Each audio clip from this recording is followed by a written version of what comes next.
It's okay, sweetie. Pria ini bernama Paul. Dia adalah seorang penulis, juga seorang dosen bergelar profesor. Dan dia sangat digemari oleh mahasiswanya. With the herd, you see predators. Mating? Namun semua itu terhenti semenjak suatu fenomena terjadi pada ribuan orang yang terkait tentang dirinya, yaitu orang-orang yang memimpikan Paul secara bersamaan dengan skenario mimpi yang sama. Shows up. To tell you the truth. Orang-orang ini bermimpi buruk tentang diri mereka. Namun di dalam mimpinya mereka melihat Paul yang hanya diam tanpa ada niat ingin membantu sama sekali. Mungkin kalau hanya 1-2 orang yang memimpikan kita itu hal yang wajar. Namun yang memimpikan Paul adalah ribuan orang dengan mimpi yang sama. Dan pada suatu ketika orang-orang ini menemukan Paul di sosial media.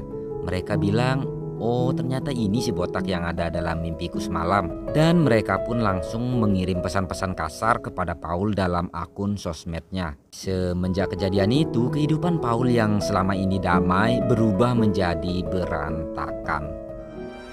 I don't know. I'm special, I guess. Saat Paul bersama istrinya di bioskop, Paul bertemu dengan mantan pacarnya. Dan ternyata mantan pacar Paul ini juga memimpikan Paul seperti mimpi orang-orang sebelumnya. Mungkin karena Paul adalah mantan pacarnya, jadi wanita ini nggak khawatir. Karena banyak hal yang dulu pernah mereka lakuin berdua, mulai dari kencan biasa sampai kencan berduaan dalam kamar. Pernah. Namun wanita ini minta izin sama Paul. Dia berniat membuat fenomena mimpi ini menjadi sebuah tulisan yang akan wanita ini jadikan sebuah buku. Paul saat ini masih belum merasakan dampak yang begitu parah tentang mimpinya ini. Sampai suatu ketika orang-orang kali ini bermimpi bahwa Paul membunuhnya secara brutal. Puluhan mahasiswanya juga memimpikan hal yang sama dan berkali-kali. Yang membuat mahasiswa-mahasiswa itu di kampus nggak mau masuk di kelas Paul lagi. Disinilah Paul mulai merasakan hawa-hawa yang gak enak. Bau-bau dikucilkan, dibenci tanpa pernah melakukan kesalahan apapun. Keesokan harinya, Paul ditelepon oleh seorang wanita yang katanya siap menerbitkan buku yang Paul sedang tulis. Di sini Paul merasa lebih lega karena selain orang-orang membicarakan tentang mimpi buruk bersama Paul, kali ini ada yang mau peduli tentang keinginannya menerbitkan bukunya di masa tua ini. Come on. It's just really weird. Saat di lift bersama wanita juru telepon perusahaan itu, wanita ini sedikit aneh ketika melihat Paul. Ekspresinya seperti wanita ini ada rasa sama Paul. Setelah sampai di ruangan tempat mereka meeting membahas tentang buku Paul, ternyata orang-orang ini ingin memanfaatkan keviralan Paul dan ingin mengajak Paul syuting untuk podcastnya dan membahas tentang dirinya yang dimimpikan banyak orang. Katanya sih kita bakal tenar dan bakal dapat uang banyak karena kita punya begitu banyak ide untuk syuting ini. Itu kata mereka membujuk Paul.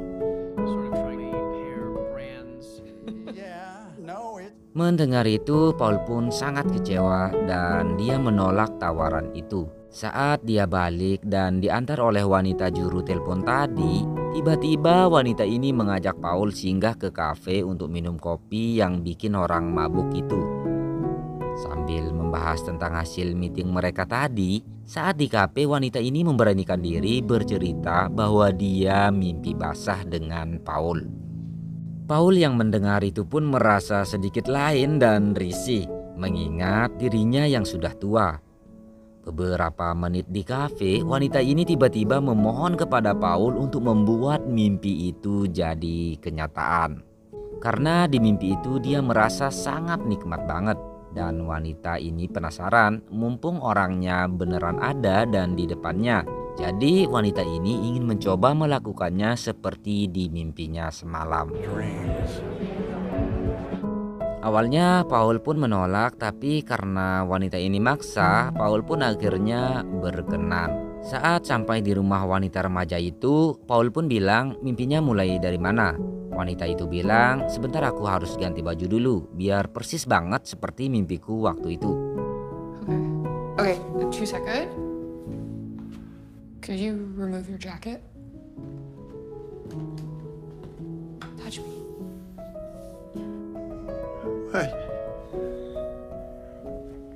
Setelah kejadian itu, Paul pun merasa bodoh dan sangat bersalah, mengingat dia sudah beristri dan punya anak yang sebaya dengan wanita itu.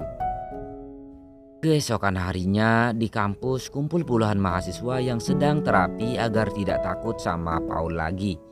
Mereka dijelaskan tentang Paul bahwa kenyataannya dosen kalian yang botak itu sangat baik. Dan sebentar lagi Paul akan saya suruh masuk. Jika kalian merasa takut cukup angkat tangan dan jangan panik agar tempat ini terkondisi. Dan saya akan suruh Paul keluar jika kalian takut. Tapi jangan panik ya. Begitu penjelasan wanita yang di depan itu. Saat Paul dipanggil dan masuk di ruang aula itu, kondisi masih aman, mereka masih santai. Namun saat Paul mendekat, tiba-tiba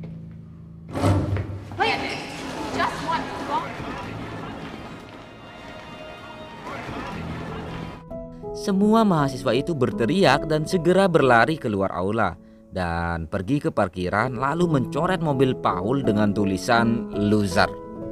Disitulah emosi Paul melonjak. Melihat Paul emosi, mereka pun merekam kejadian itu dan mengupload video itu ke sosmed. Orang-orang yang menonton video yang tidak kenal sama Paul pun kini merasa makin takut dan makin yakin kalau Paul itu emang orang jahat.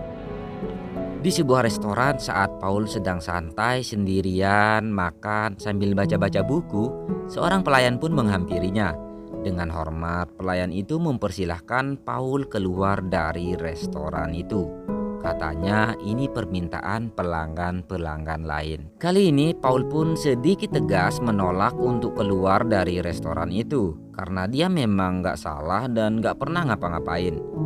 Salah satu orang di restoran itu pun turun tangan dan menyuruh sendiri Paul untuk keluar. Paul pun tetap menolak dan akhirnya orang itu meludahi makanan Paul yang ada di piringnya. Melihat kelakuan gak berakhlak bapak-bapak itu, emosi Paul pun meledak dan mereka pun berkelahi yang mengakibatkan Paul babak belur. Paul pun pulang dengan hati yang begitu hancur. Dalam hati Paul, dia pun berdoa, "Ya Tuhan, apa salah hamba? Kenapa cobaan hidup yang Engkau berikan begitu berat kepada hamba, ya Tuhan?" Dan Paul pun meneteskan air mata.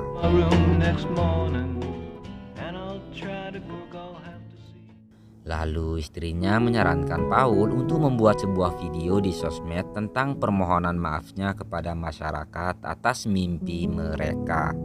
Paul pun mencoba mengikuti saran istrinya, namun saat live di depan kamera, Paul malah bilang, "Aku tidak salah, aku juga korban sama seperti kalian. Aku juga mimpi buruk, mimpi dibunuh oleh orang yang mirip denganku. Tolong untuk kalian yang menonton ini, jangan kalian pojokkan aku seperti ini lagi." Istrinya yang melihat video itu merasa sangat kecewa dengan pernyataan Paul. Kata istrinya, "Aku sangat malu menjadi istrimu." Dan Paul pun diusir oleh istrinya dari rumah. Letting me stay. Yeah. Kemudian Paul ke rumah temannya dan lagi-lagi Paul seperti diisolasi.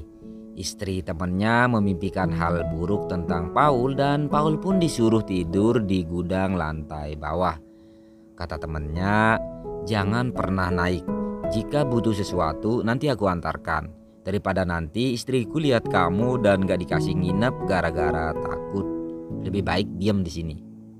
Paul pun pasrah, mau tidur gak bisa karena lampu di gudang lantai bawah itu nyala terus, gak ada saklar. Singkat cerita, karena udah gak ada jalan lain lagi, Paul mencoba menghubungi Molly, yaitu wanita yang pernah mimpi basah sama dia beberapa minggu lalu. Dan kali ini Paul siap menerima saran mereka. Tapi ternyata skenario mereka kali ini berbeda dengan waktu itu. Dulu mereka mau membuat podcast bersama Paul, namun kali ini ide mereka berbeda. Mereka ingin membuat produk, yaitu sebuah alat untuk membuat mimpi, di mana dengan alat ini orang-orang bisa menentukan apa yang ingin mereka impikan. Hanya dengan sedikit konsentrasi saat menggunakan alat ini sambil menutup mata, konsentrasi lalu selebihnya alat itu akan mengantarkan tidur mereka ke dalam mimpi yang mereka inginkan. Semenjak hari itu, Paul pun juga ikut menggunakan alat itu karena takut memimpikan dirinya sendiri. Dan dengan alat ini setidaknya dia bisa bertemu dan bermesraan dengan istrinya lagi, walau hanya dalam mimpi. Film pun berakhir.